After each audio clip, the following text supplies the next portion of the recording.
Hello everyone, आज हम लोग का क्लास नंबर 1 है, डे 1 है। आज के क्लास में बेसिकली हम लोग स्टार्ट करने वाले हैं PGBP, profit and gain from business and profession. बहुत इंटरेस्टिंग चैप्टर है। अभी तक आप हम लोग के साथ किए होंगे बाबू सैलरी, उसके बाद हाउस प्रॉपर्टी, उसके बाद हम लोग कौन सा चैप्टर स्टार्ट करने वाले हैं, पीजीबीपी। ये बेसिकली हम लोग के सीरीज में 3rd नंबर में आता है। सेक्शन कहाँ से कहाँ तक है? सैलरी का सेक्शन था 15 से 17, हाउस प्रॉपर्टी का 22 से 27 और पीजीबीपी का profit and gain from business and profession का 28 से लेके 44 तक। ठीक है ना? तो चलो पीजीबीपी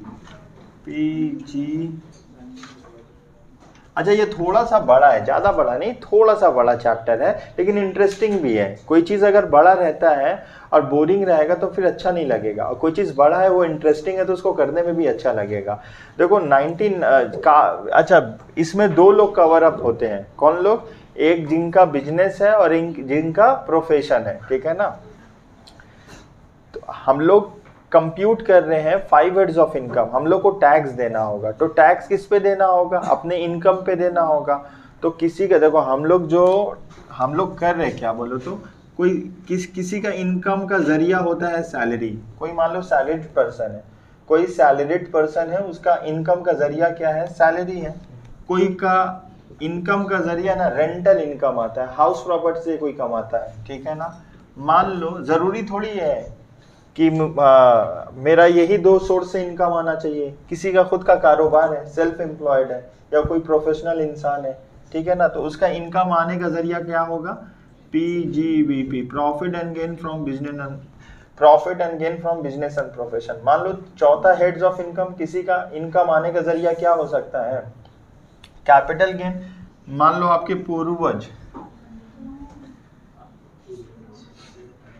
आपके पूर्वज जो थे वो बहुत सारा एसेट्स, कैपिटल एसेट्स छोड़ के गए हैं, और आप क्या करते हो? कुछ दिन बाद जब पैसा का तंगी होता है उस एसेट्स को बेचते हो, कुछ लमसम पैसा मिलता है और अपना ज़िंदगी नॉर्मल तरीके से बिताते हो। ऐसे छोटा छोटा ज़मीन का टुकड़ा बेचते हो और अपने लाइफ को एंजॉय करते हो। और ऐसे इनकम आने का जरिया तो बहुत कुछ हो सकता है। तो इनकम टैक्स ने ना 4 तो हेड बनाया, 5वां बोल दिया कोई किसी में नहीं आएगा तो आईओएस में आएगा। आईओएस में क्या आ सकता है? Income from other source. Other source का मतलब होता है ये 4 में नहीं आएगा कोई इनकम, तो वो आईओएस में लेंगे, सबको ऐड करेंगे। ठीक है ना? टोटल इनकम आएगा, कुछ डिडक्शन माइनस कर देंगे, छूट माइनस कर देंगे। ठीक है? जो अमाउंट आएगा इस पे टैक्स, हम लोग गवर्नमेंट टैक्स इम्पोज कर देगा। इस पर्टिकुलर अमाउंट पे आपको टैक्स कैलकुलेट करना होगा और देना होगा। ठीक है ना? तो जो पहला 4 हेड्स ऑफ इनकम है तो आप आसानी से बोल सकते हो। अगर हम बोलेंगे कोई इंसान कहीं पे काम करता है, समझ में आया? नौकरी करता है, तो आप बोलिएगा सर उसका सैलरी इनकम आएगा। ठीक है? अगर वही इंसान का कुछ हाउस प्रॉपर्टी है, एक में वो रहता है और उसका 2-3 हाउस प्रॉपर्टी है, बाकी को भाड़ा में दे दिया, तो आप फट से बोल दीजिएगा सर उसका रेंटल इनकम आएगा। अगर हम बोलेंगे कोई इंसान ना डॉक्टर इंजीनियर है, किसी का ना 2-3 दुकान है, दुकान समझते हो ना, मोदी दुकान भी उसमें आएगा, कोई स्टोर भी आ सकता है, कोई भी चीज़ का दुकान है, समझ पा रहे हो? या कोई छोटा मोटा कारोबार है, कोई चीज़ का भी कारोबार होना चाहिए, या वो प्रोफेशन है। ठीक है ना?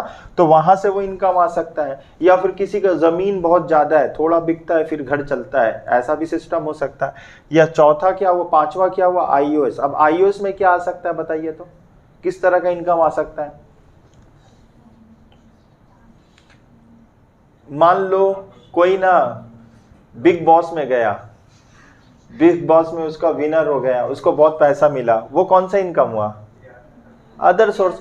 बाबू इनकम आने का इतना जरिया हो सकता है। अगर आपको सोचो, अगर सिर्फ 5 है तो आपके लिए इतना तकलीफ हो रहा, अगर और ज़्यादा होता, 10-20 होता, तो इतना रूल्स पढ़ना तो हमारे लिए पॉसिबल नहीं था ना। तो 4 हेड्स बनाया गया, बाकी बोला गया जो किसी में नहीं आएगा तो वो आईओएस में आएगा। आईओएस में और क्या आ सकता है? ऐसे हम लोग आईओएस नहीं पढ़ रहे, हम लोग पढ़ रहे हैं मान लो पीजीबीपी। ठीक है ना? लेकिन हमको बता रहे। और बताइए आईओएस में क्या आ सकता है? हाँ, लॉटरी का, किसी का लॉटरी लग गया, रातों रात अमीर हो गया, केबीसी में गया, 10 का दम में गया। ठीक है? कोई रियलिटी शो में गया, जैसे उमर लिटिल चैम्प में गया, गाना गाया, उसको रियलिटी शो जीत गया। ठीक है ना? तो उसको पैसा मिला। और बोलो वेरी गुड, किसी के ससुराल से पैसा मिल रहा है, लगभग मिल रहा है, ऐसा कोई हेड्स नहीं है, तो कंटिन्यूसली मिल रहा है, तो वो भी इनकम हुआ, इनकम आने का जरिया हुआ, ठीक है ना। तो सब इनकम को ऐड करेंगे, टोटल इनकम कुछ डिडक्शन होगा वो माइनस करेंगे, जो फाइनली फिगर आएगा उस पर हम लोग को टैक्स देंगे। अच्छा, हम लोग जो अभी डिस्कस करने वाले हैं ना, आईओएस डिस्कस नहीं कर रहे थे, हम लोग डिस्कस करेंगे PGBP, profit and gain from business and profession. देखिए काफ़ी लोग सैलरीड भी, मतलब दो ही लोग होते हैं ज़्यादा से ज़्यादा, देखिएगा, या जो लोग बिजनेस करते हैं या लोग उस बिजनेस में काम करते हैं। अगर सैलरीड पर्सन किसको बोला जाएगा, कोई तो इंसान बिजनेस करता होगा, समझ में आया, और जिसका बिजनेस है, तो देखो दोनों के पास तो इनकम आ रहा है। अगर मेरा बिजनेस है, आप लोग मेरे बिजनेस में काम कर रहे हो, तो आपके लिए इनकम क्या हुआ, सैलरी इनकम हुआ, अब मेरे लिए इनकम क्या हुआ, बिजनेस का इनकम। ऐसा हो सकता है कोई इंसान सैलरी का भी इनकम आता हो और उसके पास पीजीबीपी का भी इनकम आता हो। एक इंसान हो सकता है, मान लो उसको एक इंसान का बारे में बोल ले, कोई भी इंसान ऐसा हो सकता है जो वो कहीं काम भी करता हो, उसको सैलरी इनकम भी आता हो, उसका 2-3 घर हो, उसका हाउस प्रॉपर्टी से भी इनकम आता हो, पार्ट टाइम में मान लो कोई प्रोफेशनल डिग्री भी लिया है तो वहाँ से भी इनकम आता हो, मान लो कैपिटल गेन है, उसके पूर्वज बहुत सारा ज़मीन छोड़ के भी गए तो वो ज़मीन को बेच के भी पैसा कमाता है, आईओएस उसका अदर सोर्स भी हो आने का, ठीक है ना। तो ऐसा पॉसिबल है, ऐसा है नहीं किसी का एक हेड, मतलब किसी का आने का जरिया एक हो सकता है, 2 हो सकता है, 3 हो सकता है, 5 भी हो सकता है ना, है कि नहीं, डिपेंड होता है। तो हम लोग आ जाते हैं अपने पीजीबीपी में, profit and gain from business and profession में। अभी हम आपको बताना है इसमें कितने लोग कवर होंगे, 2 लोग, जिनका खुद का कारोबार है या फिर वो प्रोफेशन इंसान है। जैसे प्रोफेशनल किसको बोला जाएगा, जैसे डॉक्टर हुआ, लॉयर हुआ, और बोलो इंजीनियर हुआ, और बोलो सीए हुआ, ठीक है ना। इन लोग का जो भी इनकम आता है, इन लोग को प्रोफेशनल इनकम आता है, ठीक है। बिजनेस तो आप तो जानते ही हो, जितने भी बिजनेस हुए। तो अभी हम लोग को क्या करना होगा, इन लोग का इनकम निकालना होगा। इन लोग को भी तो टैक्स देना होता है, इन लोग को टैक्स देना होता है कि नहीं, हाँ भाई सबको टैक्स देना है। तो इन लोग को टैक्स इस पे देना होगा। अब इन लोग को निकालना होगा। आपको ये समझ लेना होगा, एक पीएल दिया रहेगा, पीएल का मतलब PNL account, profit and loss account, याद आ रहा ना, पीएनएल अकाउंट याद करो। पीएनएल में हम लोग क्या करते थे सर, इधर डेबिट होता था, इधर क्रेडिट होता था। क्रेडिट साइड में हम लोग सब इनकम लिखते थे और डेबिट साइड में सब एक्सपेंस लिखते थे। क्रेडिट से डेबिट माइनस करते थे, जो भी डिफरेंस आता था उसको हम लोग नेट प्रॉफिट बोलते थे। अभी आपको क्वेश्चन में ज्यादा से ज्यादा चांसेस है आपको प्रॉफिट एंड लॉस बना के दिया रहेगा, ठीक है ना। तो मान लेते हैं हम लोग का यहाँ पे by income 1 10,000, income 2 1 lakh, income 3 90,000। सबको अगर ऐड करेंगे तो 2 लाख आ जा रहा है, ठीक है, 2 लाख आ रहा है बाबू। अब यहाँ पे एक्सपेंस होता है ना, सारे एक्सपेंस को हम लोग माइनस करेंगे। एक्सपेंस 1, एक्सपेंस 2, एक्सपेंस 3, मान लो हम माइनस किए 50,000, 25,000, 5,000। तो नेट प्रॉफिट कितना आ जाएगा बाबू, ये 25, 50, 75, 5, 80, 1,20,000। ये क्या आ चुका है, 1 लाख नेट प्रॉफिट हुआ। यही तो हम लोग करते थे ना। आपको पीएल बनाना नहीं है, पीएल बना के दिया रहेगा। हम लोग को करना क्या है, क्वेश्चन में पीएल आपको दिया रहेगा, तो हम लोग को क्या, कैसे टैक्स निकालना होगा। एक चीज समझो, अगर ये पीएल कोई पर्टिकुलर बिजनेस का है तो बिजनेस ऑलवेज क्या चाहेगा, नहीं, प्रॉफिट कम से कम दिखाना चाहेगा, क्योंकि ज्यादा प्रॉफिट दिखाएंगे तो ज्यादा टैक्स देना होगा, ठीक है। प्रॉफिट दिखाना बड़ा बात नहीं है। अगर हम प्रॉफिट ज्यादा दिखाएंगे, हम जितना ज्यादा शो करेंगे, ठीक। मान लो कोई आपका गुरबती दोस्त है, मतलब गरीब दोस्त है, और आप बहुत पैसे वाले हो, आप उसके सामने क्या बोलोगे, हम कितना कमाते हैं। अगर ज्यादा बोलोगे तो ज्यादा लोन मांगेगा, कम बोलोगे तो वो कम लोन मांगेगा। तो कहावत है ना कि सैलरी अगर ज्यादा डिस्क्लोज करो तो लोग लोन मांगने आ जाएंगे, कम डिस्क्लोज करो तो लोग इज्जत नहीं करेंगे, इतना कम कमाता है। तो सिमिलरली अगर बिजनेस में अगर हम ज्यादा इनकम दिखाएंगे ज्यादा इनकम अगर हम दिखाएंगे तो हमको ज्यादा टैक्स देना होगा, और कम इनकम दिखाएंगे तो कोई मसला ही नहीं है। तो गवर्नमेंट का देखो, याद कर लो, अगर आप लोग रोड पे निकलते होगे तो एक चीज देखोगे ना, जो ट्रैफिक पुलिस होता है, तो उन लोग जो पुलिस होता है ना, उन लोग किसको टारगेट करता है, छोटा व्हीकल को या बड़ा व्हीकल को? बड़ा व्हीकल को। छोटा व्हीकल को पकड़ेंगे, अगर एक हम ऑटो वाला को या एक बाइक वाला को पकड़ेंगे कितना ही मिलेगा, 150 से ज्यादा नहीं। एक ट्रक को पकड़ेंगे तो कितना मिलेगा, ज्यादा मिलेगा। तो ज्यादा से ज्यादा टैक्स कलेक्शन कौन होगा, किससे आएगा? जो ज्यादा बिजनेसमैन है ना, जो बड़ा इनकम है जिसका, अगर हम उससे लिखें। हाँ, कलेक्टिवली अगर छोटा छोटा से तो वो ज्यादा आ सकता है, वो अलग बात है।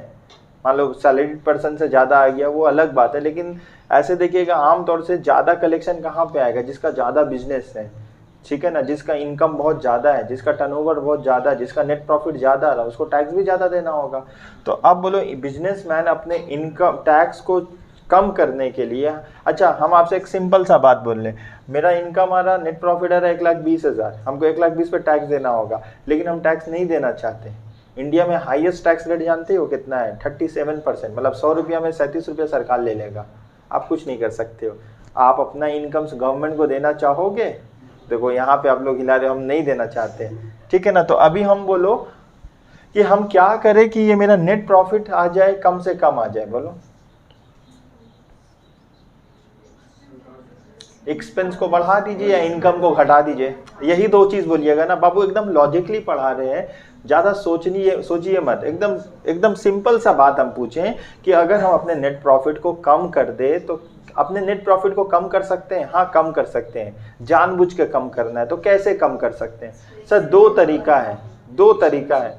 या अपने इनकम को घटा दीजिए या अपने एक्सपेंस को बढ़ा दीजिए। हम अपनी इनकम को घटा नहीं सकते हैं, ठीक है ना। तो हम क्या कर दे, एक्सपेंस को बढ़ा दे। जान लो आप कमाते हो 10,000 रुपया महीना, सभी जानता है, लेकिन बोल दो मेरा खर्चा ज्यादा है। तो इनकम एक पर्टिकुलर है, हमको पता है, लेकिन हम इनकम का तादाद बढ़ा देंगे तो वो मेरा पैसा छोटा होने लगेगा। होता है ना, आप जितना भी पैसा कमाओ, लेकिन आप खर्चा ज्यादा कर दोगे ना, वही पैसा आपका कम लगने लगेगा, ठीक है। तो मान लो इस कमा रहा है, अभी खर्चा माइनस, इनकम से एक्सपेंस माइनस करने से 1,20,000 आ रहा है। अब ये 1,20,000 अगर शो करेगा तो इसको ज्यादा टैक्स देना होगा। इसका दिमाग देख लो बिजनेसमैन का, इसका दिमाग है। ये इंसान है मिस रानी,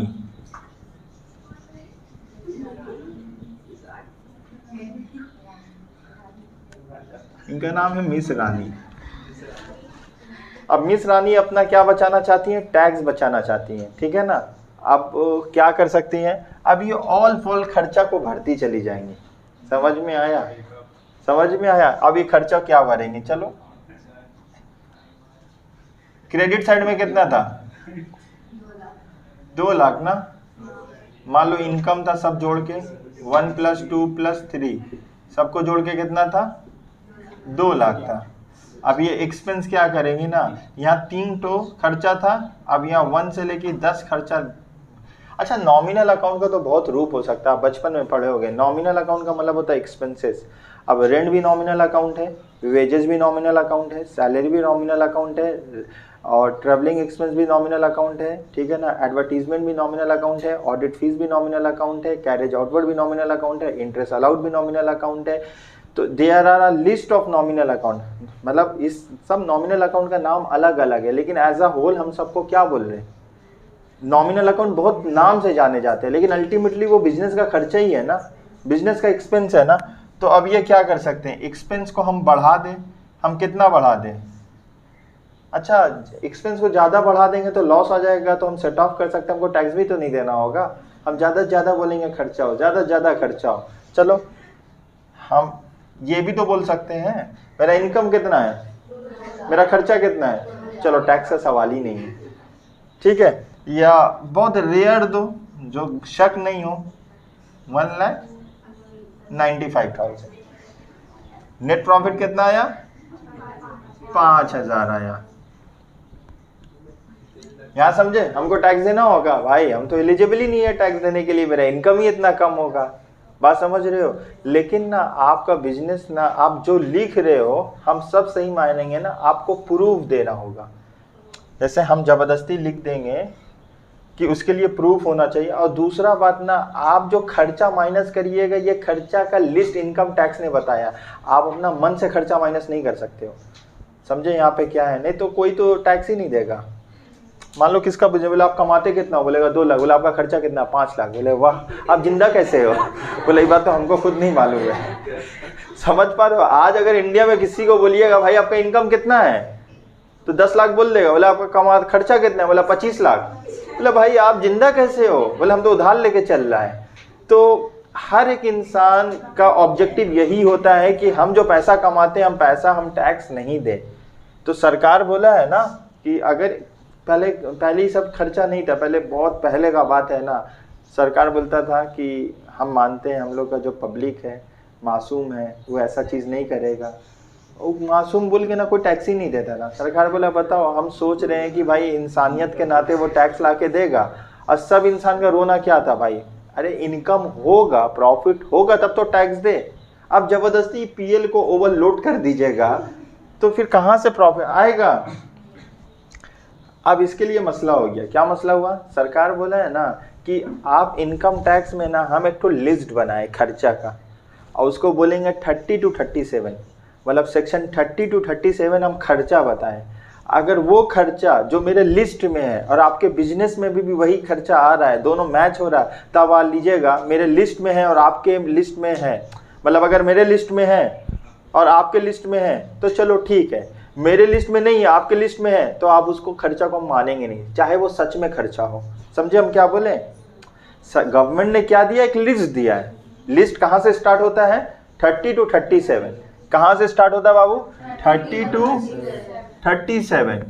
30 to 37 में मान लो एग्जाम्पल के तौर से, ये as per the government, board में देखो बाबू गवर्नमेंट के हिसाब से, एक्सपेंस 1, एक्सपेंस 2, एक्सपेंस 3, ये गवर्नमेंट ने एक लिस्ट दिया है, ठीक है ना। अब एसएससी क्या करेगा बोलो तो? लिखने से पहले ना, यहाँ लिखने से पहले आपको ये देखना होगा कि आपका जो खर्चा लिखे वो सरकार ने जो लिस्ट दिया खर्चा का वो मैच हो रहा। मैच हो रहा तो आप जेन्युइन हो, मैच हो रहा तो आपके दिल में चोर नहीं है, आप जेन्युइन हो। लेकिन अगर एसएससी खर्चा यहाँ लिख रहा है, ऐसा कोई खर्चा ही नहीं है, मैच ही नहीं हो रहा है। समझ में आया? मतलब ये मैच होना चाहिए। जैसे एग्जाम्पल के तौर से ये मैच हो रहा, हाँ यहाँ पे गवर्नमेंट भी एक्सपेंस 1, यहाँ भी एक्सपेंस 1, दोनों जगह तो मैच हो रहा है, मैच हो रहा है। सरकार बोलेगा यस आप इसको माइनस कर सकते हो, हमको कोई प्रॉब्लम नहीं है, आप अपने इनकम से ये खर्चा का नाम क्या होगा? नाम में क्या रखा है बाबू? नाम में तो बाद में डिस्कस कर लेंगे, पहले आप चीज में समझिए। ये एसएससी कितना दिखाया? एक्सपेंस 1। सरकार भी अपना लिस्ट में कितना दिखाया? एक्सपेंस 1। तो एसएससी चोर है, ईमानदार है, बेईमान है? नहीं। सर लग रहा आप कौवा उड़ खेल रहे हैं। चलो एक्सपेंस 2 बोलो, मैच हुआ? लिख देंगे। चलो एक्सपेंस 3 मैच हुआ? एक्सपेंस 4 सर ऐसा बोल के कुछ है ही नहीं है, आप कहां से जबरदस्ती ले ली? आप कौन सा लिस्ट फॉलो कर रहे हो? एसएससी को बुलाओ, अरे एसएससी मिस रानी आप क्या कर रही है? एक्सपेंस 4 आप कहां से ला दी? ऐसा कोई 4 बोल के लिस्ट ही नहीं है सरकार में। अरे सरकार तो लिस्ट दिया है ना, यहाँ लिस्ट है, ये जबरदस्ती ले ली है। सर ये खर्चा क्या होगा? हम क्या बोले, नाम में कुछ नहीं रखा, पहले आप समझिए, ये कुछ भी खर्चा हो सकता है। तो रानी यहाँ पे या कोई भी रानी राजा, फिर अगेन बोले नाम में नहीं रखा है। एसएससी ये जबरदस्ती अपने पीएल को ज़्यादा डेबिट करके है ये। अच्छा हम अपने खर्चा को ज़्यादा बढ़ाएंगे, प्रॉफिट पे क्या असर आएगा? सर बहुत खराब असर आएगा। आप जितना ज़्यादा डेबिट बढ़ाइएगा आपका प्रॉफिट कम आएगा, आप जितना ज़्यादा डेबिट बढ़ाइएगा आपका प्रॉफिट कम आएगा। जैसे यहाँ पे प्रॉफिट कितना आता है? 1,20,000। अब एक काम करो, बीच में कोई खर्चा घुसा दो 1 लाख का, तो आपका प्रॉफिट कितना हो जाएगा? 20,000। अगर अभी आपका नेट प्रॉफिट 1,20,000 है, आप एक एक्सपेंस ऐड ऑन कर दो ना 1 लाख का, तो आपका तब नेट प्रॉफिट कितना आ जाएगा? 20,000 आ जाएगा। तो आप कुछ हालात समझ पा रहे हो? हम लोग फ्री हैं लिखने के लिए, पीएल बनाने के लिए हैं, लेकिन अपने मन से हर खर्चा लिख सकते हैं। लिखने तो लिख देंगे, लेकिन क्या करेगा? एक्सेप्ट नहीं करेगा। जैसे आप प्लेन में सीजर ले जा सकते हो, कैरी तो कर सकते हो, लेकिन जब चेकिंग होगा ना तो आपको छोड़ देना होगा वहीं पे। मेरा बात आप समझ पा रहे हो? आपको कैरी कर तो सकते हो, लेकिन जब वहां पे चेकिंग होगा, समझ में आ रहा, तो वो तो अलाउड नहीं है। समझ में आया? तो वो चीज आपको छोड़ देना होगा। आप लिखने को तो लिख सकते हो खर्चा, गवर्नमेंट क्या एक्सेप्ट करेगा? तो गवर्नमेंट क्या बोलेगा, हम जो खर्चा का लिस्ट दिया है, बोलो एक्सपेंस कहां से कहां तक स्टार्ट है बाबू, 30 to 37। तो आपको एक पीएल दिया रहेगा, आपको पहचानना होगा कि कौन सा खर्चा आना है, कौन सा खर्चा नहीं आना है। आपको पीएल को ना याद करो, एक तो चैप्टर हम लोग ना रिकंसिलेशन पढ़े थे, याद आ रहा? कॉस्टिंग में रिकंसिलेशन, उसी के तरह हम लोग को बनाना होगा। प्लस कर दिया तो माइनस करना होगा, माइनस कर दिया तो प्लस करना होगा। यहां तक बात समझ में आया? बोलो बाबू। अच्छा, एसएससी का एक्सपेंस 1 में कोई इशू है? नहीं। क्यों इशू नहीं है? गवर्नमेंट का भी तो वही है। अच्छा, एक्सपेंस 2 में इशू है? नहीं है। गवर्नमेंट भी तो बता रहे एक्सपेंस 2 हो सकता है। एक्सपेंस 3, एक्सपेंस 4, बाबू एक्सपेंस 4 गवर्नमेंट के लिस्ट में ना ऐसा बोल के कुछ है ही नहीं है। एक्सपेंस 4 गवर्नमेंट के लिस्ट में बोल के ऐसा कुछ नहीं है। आप जबरदस्ती एक्सपेंस 4 को पीएल में डेबिट में दिखा दिए हो। जहां भी हम तुमको बताए ना, पीएल को जितना ज्यादा बढ़ाओगे, खर्चा को जितना ज्यादा बढ़ाओगे, प्रॉफिट पे गलत असर होगा। प्रॉफिट तुम्हारा कम होता जाएगा, प्रॉफिट तुम्हारा छोटा होता जाएगा। क्लियर है?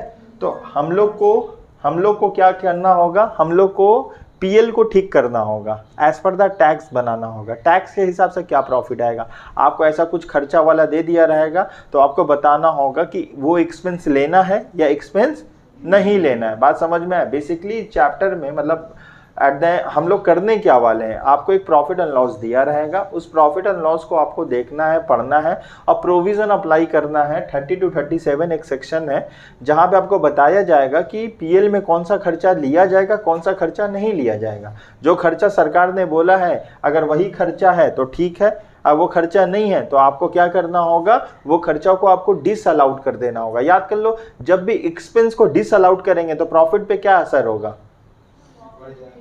प्रॉफिट मेरा बढ़ेगा। चलिए बताइए, यहाँ पे मेरा नेट प्रॉफिट है, अभी हम टैक्स के हिसाब से रिकंसाइल कर रहे हैं, मतलब सही कर रहे हैं। मान लो कुछ भी नेट प्रॉफिट है, अब बहुत ऐसा खर्चा है ना जो एज पर द गवर्नमेंट के जो लिस्ट दिया गवर्नमेंट ने उसके हिसाब से नहीं आना चाहिए। अब हम क्या करेंगे, नहीं बाबू, खर्चा क्या कर देंगे, नेट प्रॉफिट पे, नेट प्रॉफिट पे हम लोग ऐड कर देंगे, एक्सपेंस को ऐड कर देंगे।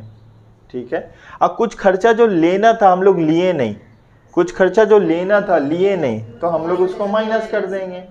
कुछ खर्चा जो लेना था लिए नहीं, माइनस कर दिए थे। अच्छा, कुछ इनकम जो लेना था लिए नहीं, ऐड कर देंगे। कुछ इनकम जो ले लिए नहीं लेना था, माइनस कर देंगे। बात समझ रहे हो? बहुत ईजी। देखो आप ओरली बोल दे रहे हो, एक बार हम फिर बोलते हैं। हम लोग स्टार्ट करेंगे नेट प्रॉफिट से, नेट प्रॉफिट को से स्टार्ट करेंगे। नेट प्रॉफिट, ठीक है। अब कुछ एक्सपेंस आप जबरदस्ती माइनस कर दिए हो, गवर्नमेंट ऐसा एक्सपेंस के बारे में कुछ बोला नहीं है, याद करो।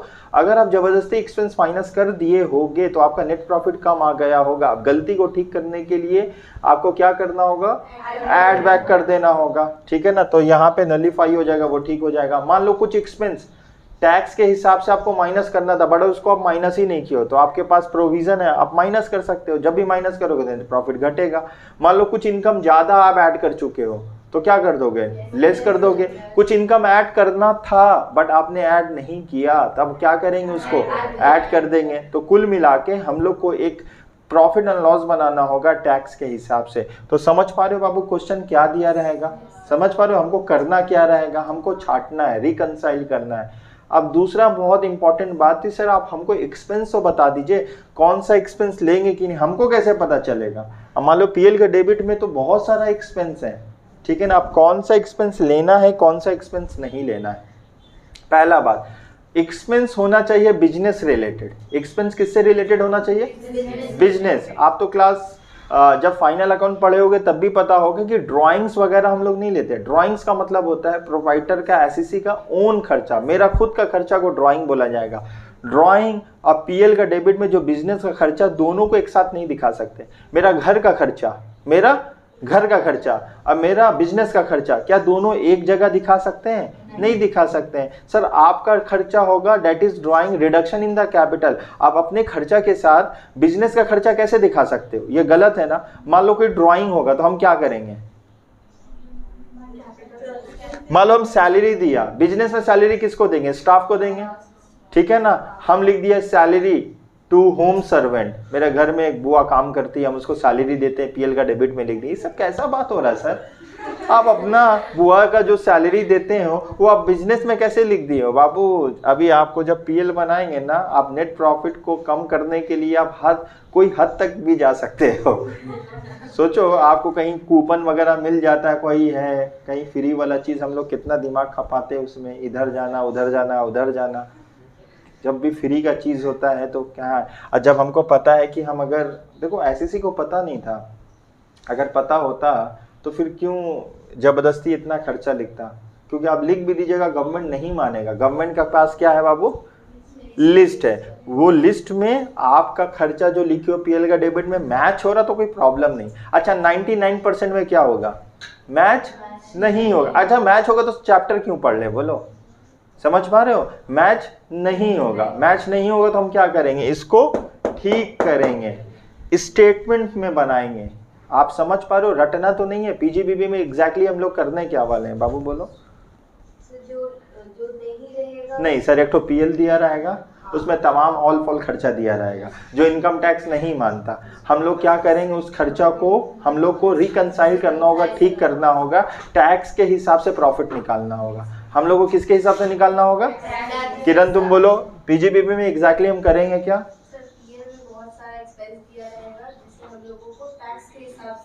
एक जगह किसका लिस्ट है? एक जगह तुम्हारा लिस्ट है। हम लोग अपना नेट प्रॉफिट को कम करने के लिए क्या क्या कर दिए होंगे?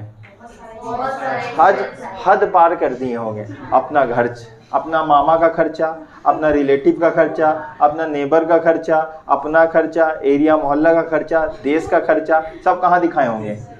पीएल का डेबिट में। इतना तो आप भी समझदार हो, ये सब आएगा ही नहीं जबरदस्ती। हाँ खर्चा, सरकार बोला, हम खर्चा को नहीं बोल रहे भाई। आप अगर धंधा कर रहे हो, आप बिजनेस कर रहे हो, तो आप इनकम से खर्चा माइनस करने के बाद जो अमाउंट आ रहा है आप उस पर टैक्स दो। आप तो जबरदस्ती ऐसा ऐसा खर्चा माइनस कर रहे हो तो जो खर्चा का कोई हाथ ही पाँव नहीं है। हम ऐसा खर्चा को माइनस करने नहीं देंगे। बात समझ पा रहे हो बाबू? समझ में आया? जैसे देश के विकास के लिए आप कोविड में 4 लाख रुपया डोनेशन दिए। अरे भाई 4 लाख रुपया डोनेशन दिए तो पीएल के डेबिट में आप लिख दिए। समझ में आया? नासिर किया, धनिया पत्ता लाया 100 रुपया का, पुदीना लाया, आते वक्त ना मैंगो जूस पिया, ये सब पीएल में लिख के तो ड्राइंग्स हुआ सर। इसको लिख के हम क्या प्रूफ कर रहे हैं? ये सब खर्चा आप क्यों लिख रहे हो? ऐसा खर्चा आप अपने, देखो अपने आप को तसल्ली दे रहे हो। हम लिख दे रहे नेट प्रॉफिट कम हो जा रहा है, रियलिटी में कम नहीं हो रहा बाबू। आप उसको रिकंसाइल करना होगा। उम्मीद है आपको नहीं समझ में आया। आया? चलो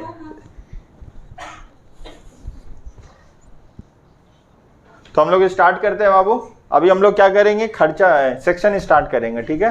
सेक्शन 28 क्या है बाबू? चार्जिंग सेक्शन ऑफ देखो सेक्शन 28 चार्जिंग सेक्शन है। चार्जिंग सेक्शन क्या बोलता है?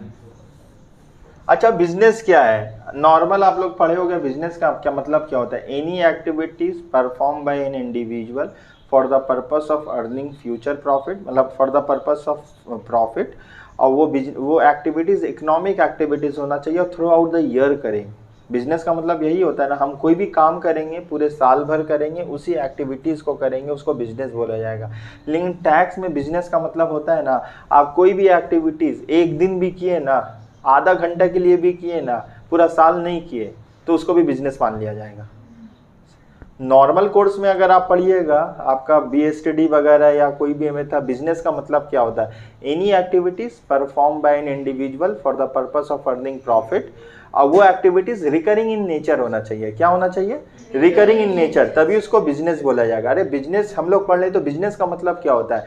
बिजनेस एक इकोनॉमिक एक्टिविटीज है। हम कोई भी एक्टिविटीज परफॉर्म करते हैं, उसके पीछे ऑब्जेक्टिव यही होता है कि हमको पैसा कमाना है कि नहीं? I am performing any activities, Babu please don't sleep.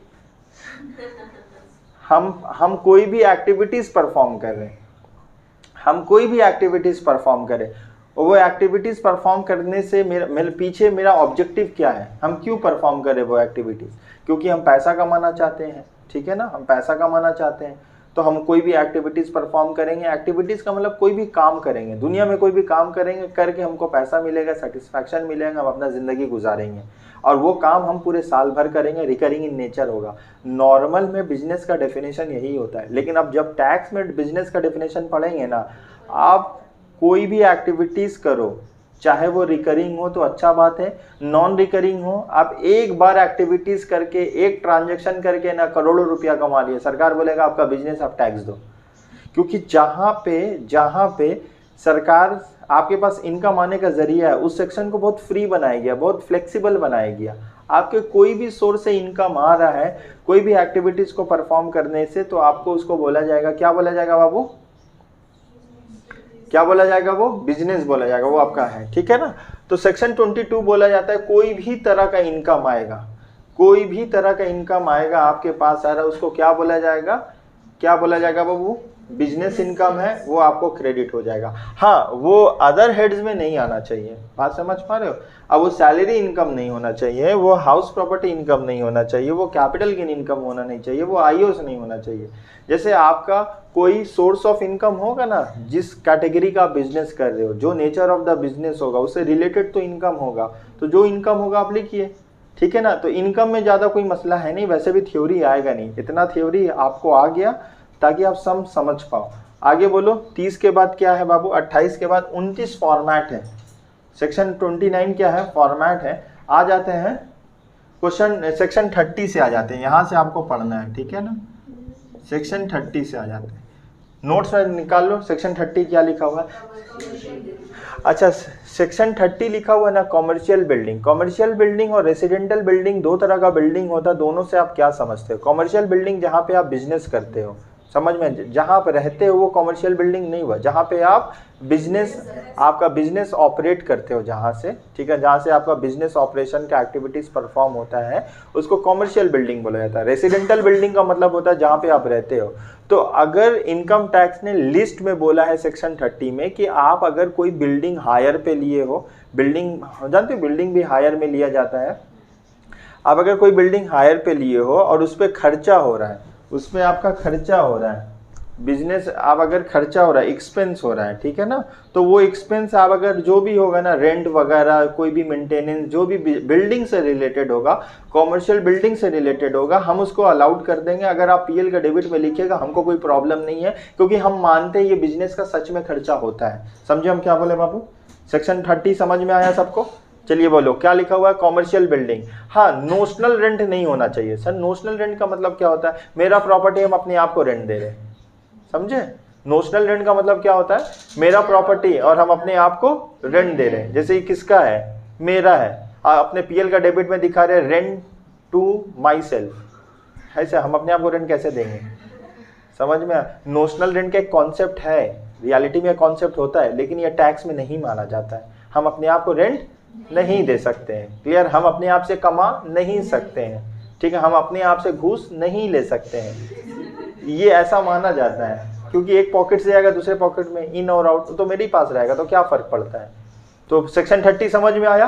तो जब भी पीएल का डेबिट में क्या नजर आएगा, बिल्डिंग का रिलेटेड क्या हुआ, बिल्डिंग का क्या क्या हो सकता है बाबू। अब बिल्डिंग का क्या, बिल्डिंग का टैक्स हो सकता है, बिल्डिंग का रेंट हो सकता है, और बोलो वहाँ क्या क्या लिखा हुआ, बिल्डिंग का इंश्योरेंस हो सकता है और रिपेयर्स हो सकता है। अगर ये नजर आ रहेगा, कहाँ रहेगा, पीएल का डेबिट में, तो इसको टच मत करिएगा। ये सच में क्या है, किसके हिसाब से, दोनों के हिसाब से, मेरा हिसाब से भी, गवर्नमेंट में भी बोल रहा। तो गवर्नमेंट बोल रहा भाई अगर आप बिजनेस करिएगा तो हवा में थोड़ी करिएगा, भाई लॉजिक है। अगर कोई बिजनेस करेगा हवा पे करेगा भाई। आज हर इंसान अगर बिजनेस करना चाहता है तो सबके पास तो इतना बड़ा बिल्डिंग प्रॉपर्टी नहीं होगा ना, तो आप क्या कर सकते हो, रेंट में ले सकते हो। अरे हम ट्यूशन पढ़ाना चाहते हैं तो मेरा जगह थोड़ी, हम भी तो रेंट में है। अगर आप सच में कोई चीज काम करना चाहते हो तो आप रेंट में लो ना, समझ पा रहे हो। तो बिल्डिंग का क्या क्या खर्चा अलाउड है, पहले बताइए। म्युनिसिपल टैक्स बिल्डिंग का,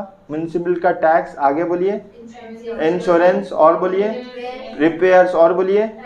तो हम लोग एक बार लिख देते हैं तो आपको याद रहेगा, शॉर्ट में लिख देते हैं। रिपेयर्स, एक बिल्डिंग का रिपेयर्स पीएल का डेबिट में रहेगा, अलाउ करेंगे उसको, कुछ करेंगे नहीं करेंगे सर, वो as per my list, as per the government list, दोनों के लिस्ट में तो है, तब तो उसको कुछ नहीं करना होगा। दूसरा बोलो इंश्योरेंस। अच्छा, हम लोग इंश्योरेंस क्यों करवाते हैं, मान लो बिल्डिंग में मेरा दुश्मन, जलने वाला का कमी थोड़ी है, कोई आग लगा दिया, हम बर्बाद हो गए, मतलब वो सोच रहा हम बर्बाद हो जाएंगे, उसका सोच गलत है। हम इंश्योरेंस पॉलिसी लिया है, ठीक है ना, क्यों हम बर्बाद होंगे समझ में आया? तो अगला को खुशी होगा। इंसान तो जलन से है, आग लगा दिया मेरे बिजनेस में। तो हम क्या किए, ऑलरेडी पॉलिसी लिए हुए हैं, हम तो हमको कंपनसेशन मिलेगा, मुआवजा मिलेगा इंश्योरेंस कंपनी से। तो मेरा बिजनेस का खर्चा है, आग लगने का डर होता है इंसान को, हाँ लगने का डर होता है, क्योंकि जब भी अगर बिजनेस में आग लगेगा ना तो सारा स्टॉक जल जाएगा बाबू। 3 तरह का स्टॉक होता है, रॉ मटेरियल होगा, फिनिश गुड्स होगा और सेमी फिनिश गुड्स होगा। तो इससे अच्छा इंश्योरेंस करवा लो, बिल्डिंग का इंश्योरेंस करवा लो। कुछ प्रॉब्लम होगा आपको कौन कंपनसेशन देगा? LIC देगा। तो ये बिजनेस का खर्चा है, अगर ये PL का डेबिट में रहेगा तो हम झूठ बोल रहे, चोरी कर रहे, सरकार क्या मानेगा? अच्छा इंसान है। आगे बोलो नेक्स्ट। अरे भाई बिल्डिंग जो है तो कॉर्पोरेशन को टैक्स तो देना होगा ना, म्युनिसिपल टैक्स तो देना होगा। म्युनिसिपल टैक्स किस बेसिस में होता है? याद करो, हाउस प्रॉपर्टी में पढ़ाए थे, ये पेड बेसिस में। अगर ये ड्यू होगा, अगर यहाँ पे लिखा होगा म्युनिसिपल टैक्स PL का डेबिट में, समझ में नीचे एडजस्टमेंट में लिख दिया म्युनिसिपल टैक्स ड्यू आचे, तब हम क्या करेंगे? इसको ऐड बैक कर देंगे, बोलेंगे म्युनिसिपल टैक्स, चलो चलो हट जाओ यहाँ से, इसको ऐड बैक कर देंगे प्रॉफिट में। रीजन भी, म्युनिसिपल टैक्स के बारे में कुछ भी नहीं बोला तो हम लोग मानेंगे ये क्या है? पेड है। म्युनिसिपल टैक्स लिखा हुआ, चलो ठीक है, कुछ नहीं बोलेगा तो पेड मानेंगे। कुछ बोल देगा, ड्यू बोल दिया तो ऐड बैक कर देंगे। चलो 3 हुआ, चौथा बोलिए। रेंट, PL का डेबिट में तो रेंट आता ही है। रेंट टू ओनर, ओनर का नाम क्या है? ओनर का नाम क्या है? Mister x. ओनर का नाम क्या है? Mister x. जो ओनर है वो अपने आप को रेंट देगा। अगर अपने आप को रेंट दे रहा है, जैसे यहाँ PL में बनाइए, यहाँ मिस्टर एक्स, यहाँ लिखा हुआ है टू रेंट, ब्रैकेट में किसको लिखा हुआ है? एक्स को। तो लेंगे हम लोग। सर आप तो बोले थे रेंट लेंगे, बाबू आधा बात काहे बोल रहे हो? हम बोले थे रेंट लेंगे, बाहर वाला को देंगे, समझ पा रहे हो? सर वो तो रेंट मेरी वाइफ लेती है, बिजनेस हम करते हैं, उसका पास पैसा जाता है, इनकम टैक्स ये सब नहीं सुनेगा भाई। वो वाइफ लेती है, वो मेरा छोटा बच्चा लेता है, वो मेरा दादा पैसा लेते हैं, मेरी दादी पैसा लेती है, वो सब नहीं सुने जाएगा। आपका नाम पे है, आपको जा रहा है, ऐसा सरकार मानेगा कि आप क्या, आपका क्या ऑब्जेक्टिव है, आपका ओपिनियन क्या है, आपके दिल में क्या है? चोर है। इसीलिए इसको क्या करना होगा? और SEC का सुनोगी बाबू, एक से एक टैलेंट है SEC का। अपना घर का जो रेंट है ना वो भी घुसा देगा। रेंट ऑफिस रेसिडेंटल, तो कौन सा रेंट लेंगे, कौन सा रेंट नहीं लेंगे? ऑफिस का लेंगे। अच्छा क्वेश्चन में रेंट मुस्कुरा रहा है, कुछ नहीं बोला, हम इसका क्या मानेंगे? ऑफिस का है, लेकिन जबरदस्ती नीचे एडजस्टमेंट में लिख दिया जो ऊपर रेंट है ना उसमें 20,000 रुपया अपना घर का रेंट है। तो क्या करेंगे? सब 20,000 माइनस करेंगे या पूरा माइनस कर देंगे? अरे तकलीफ क्या है, आपका ऑपरेशन यहाँ होने वाला, पूरा बॉडी में ऑपरेशन हो जाएगा। अरे जहाँ तकलीफ है वहीं पे होगा ना भाई, वहीं कटेगा ना। तो आपको रेंट में 1 लाख रुपया में कौन सा रेंट आप लिख रहे हो जबरदस्ती सरकार को धोखा देने के लिए? 20,000। वो आपका ऑफिस का रेंट है या आप घर का रेंट है? घर का रेंट है, तो वो रेंट हटाएंगे, जुदा करेंगे दोनों को। जुदा करके कितना मिलेगा? और एक जगह 20,000 जेन्युइन है या ये है फेक है? अरे फेक है या जेन्युइन है? फेक है सर, वो फिक्टिशियस है, बनावटी, हम जबरदस्ती दिखा रहे हैं। जो मेरा बिजनेस का होगा वही दिखाएंगे। सेक्शन 30 कंप्लीट, खत्म हो गया। ऐसे सर PL में बहुत कुछ मिलेगा, तो आपको पहले पता होना चाहिए कौन सा लेंगे कौन सा नहीं लेंगे। One of the easiest chapter. आइए आगे बढ़ते हैं। Section 31।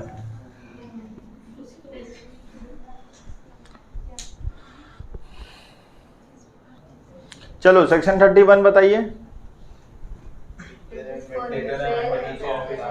Repairs and maintenance, repairs and maintenance of furniture and plant and machinery. तो ये तो कुछ बोलना ही नहीं है, ये रहेगा तो लीजिएगा, नहीं रहेगा तो नहीं लीजिएगा। बात समझ पा रहे हो? हाँ, रेंट ऑफ मशीनरी कवर्ड है सेक्शन 37 में, ठीक है ना? क्लियर है? तो 2 सेक्शन हो चुका है, 30, 31। अभी आएंगे the most important section, section 32। 32 आपको याद रखना होगा, डेप्रीसिएशन है। सेक्शन 32 क्या है बाबू? डेप्रीसिएशन है। सेक्शन 32 क्या है? डेप्रीसिएशन है। सेक्शन 32 क्या है?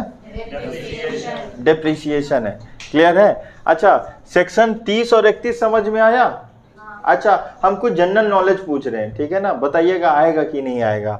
आप ना डोनेशन दिए हो, चैरिटी दिए हो, आएगा डोनेशन? चैरिटी आएगा? दो चीज़ तो हो गए। और आप दे रहे हो ना, प्रोविज़न क्रिएट कर रहे हो। प्रोविज़न का मतलब आप अज्यूम कर रहे हो कि आपका फ्यूचर में कुछ खर्चा होने वाला। सरकार बोलेगा हम इतना अज्यूम नहीं करेंगे, अगर खर्चा होगा तभी माइनस करो, आप इतना फ्यूचर मत देखो। सरकार बहुत जेन्युइन है, बोलता है ना इंसान जिंदगी मौत का भरोसा नहीं, आप फ्यूचर में काहे मान रहे हो। लेकिन अकाउंटेंसी क्या बोलता है? प्रूडेंस फॉलो करो, फ्यूचर का होने वाला लॉस को बुक्स ऑफ अकाउंट्स में दिखा दो। सरकार बोलेगा इधर आओ, तो फ्यूचर देखे हो? बोला सर वो हम अकाउंटेंसी पढ़ के आए थे। बोला 4th सेमेस्टर में अकाउंटेंसी पढ़ रहे हो? बोला नहीं। बोला काहे माइनस कर रहे हो, हटा दो इधर से पीपीटी। बोलो तो मेरा बचपन का सर बोले थे प्रूडेंस कॉन्सेप्ट के हिसाब से। तो फिर बोल दे रहे बाबू आप अकाउंटेंसी पढ़ ले हो? सर हम अकाउंटेंसी नहीं पढ़ ले, टैक्सेशन पढ़ ले। पीबीडी का मतलब होता है फ्यूचर का होने वाला लॉस को बुक्स अकाउंट्स में दिखा दो। एक एडजस्टमेंट आपका दिल दिमाग खराब कर दिया जाता था। PBD, provision for bad and doubtful debt, debtor से लेस करते थे, पीएल का डेबिट में लिखते थे। अब यहाँ अगर जबरदस्ती अगर लिखा होगा ना एकदम मार दोगे एकदम, इधर नहीं आएगा पीबीडी आजमे ना, इधर पीबीडी आएगा ही नहीं। क्यों नहीं आएगा? क्यों नहीं आएगा पीबीडी? अकाउंट्स में क्या मानते हैं पीबीडी के लिए? अकाउंट्स में आते हैं ना कंजर्वेटिज्म, प्रूडेंस कॉन्सेप्ट। प्रूडेंस बोलता है फ्यूचर का होने वाला लॉस को बुक्स ऑफ अकाउंट्स में दिखा दो। लेकिन टैक्सेशन बोलता है हम मानेंगे नहीं। बोला हम अकाउंट से, बोला जो भी हो तुम, हम इनकम टैक्स है, हम अपना रूल्स मानेंगे। हम फ्यूचर का होने वाला कोई भी एक्सपेक्टेड खर्चा हम नहीं लेंगे। सच में खर्चा होगा, आपके पॉकेट से खर्चा होगा तभी हम लेंगे, नहीं तो नहीं लेंगे। तो प्रोविजन, तुमको मालूम है कोई भी तरह का प्रोविजन नहीं आएगा। द वर्ड प्रोविजन हटा दीजिएगा, नहीं लिखेंगे। क्लियर है? प्रोविजन फॉर डिस्काउंट, कोई भी प्रोविजन का मतलब होता है वो खर्चा हो सकता है आने वाले वक्त में। सरकार बोलेगा तो आने वाले वक्त में होगा, अभी तो नहीं हुआ ना, तो अभी एक्स्ट्रा का है तुम दिखाए, उसको हटा दो। यहाँ तक आपको समझ में आया बाबू? तो 2 सेक्शन हम लोग पढ़ लिए। सेक्शन तीसरा क्या है? 32 होता है डेप्रिसिएशन। अकाउंटेंसी में हम लोग जो डेप्रिसिएशन निकालते थे ना महीना गिन के, सरकार बोले सब मत करो, महीना होना है छोटा वाला बात। हम लोग ना देखेंगे 6 महीने से ज्यादा तो पूरा साल, 6 महीने से कम तो हाफ महीना का डेप्रिसिएशन, समझे? हम लोग 1 महीना 2 महीना ऐसे नहीं देखेंगे। फुल ईयर डेप्रिसिएशन कब लेंगे हम लोग? 6 महीने ज्यादा, और 6 महीने से कम रहेगा तो। और तुम लोग डेप्रिसिएशन का रेट मत बोलोगे, रेट हम बोलेंगे। नहीं तो आप जबरदस्ती ज्यादा रेट लिख लोगे, हम बोलेंगे आपका एसेट्स का क्या रेट होना चाहिए। तो जितना भी एसेट्स है ना, इनकम टैक्स ने रेट बता दिया है, तो आप वो रेट फॉलो करिएगा तो ठीक है। जैसे एग्जांपल के तौर से प्लांट एंड मशीनरी का इनकम टैक्स ने बोला 15%, आप 25% चार्ज किए हो, अलाउ होगा? आप मजाक कर रहे हो। इनकम टैक्स का लिस्ट में कितना लिखा हुआ है, आप कितना माइनस किए हो? तो आपको देखना होगा इनकम टैक्स ने कितना रेट दिया है, तो रेट भी आपको याद रखना होगा। बहुत सारा एसेट्स का क्या क्या रेट है। अब अकाउंटेंसी में तो कुछ भी रेट हो सकता था, 5%, 10%, 15%, 25%। याद करो वो दिन जब आप एसेट से लेस करते थे। मान लो फर्नीचर था 1 लाख, 1 लाख का 10%, 10,000 रुपया पीएल का डेबिट में आप लिखते थे, बैलेंस शीट का एसेट से माइनस करते थे। ये सिस्टम अब नहीं होगा। डेप्रिसिएशन बोला हम अभी भी मानेंगे डेप्रिसिएशन, लेकिन रेट मेरा होगा, जगह मेरा होगा, वो मुकर्रर हम करेंगे। आप कौन होते हो? आप जबरदस्ती अपना हिसाब से तुम कर दे रहे हो। तो आपको ये समझना होगा section 32 is all about depreciation. अभी हम लोग पढ़ने वाले हैं, ये अभी नहीं पढ़ेंगे, नेक्स्ट क्लास में पढ़ेंगे डेप्रिसिएशन कैसे क्या होगा, ठीक है ना। तो उम्मीद करते हैं आज का जो इंट्रोडक्शन था आपको समझ में आया। मिलते हैं नेक्स्ट क्लास में। Thank you so much.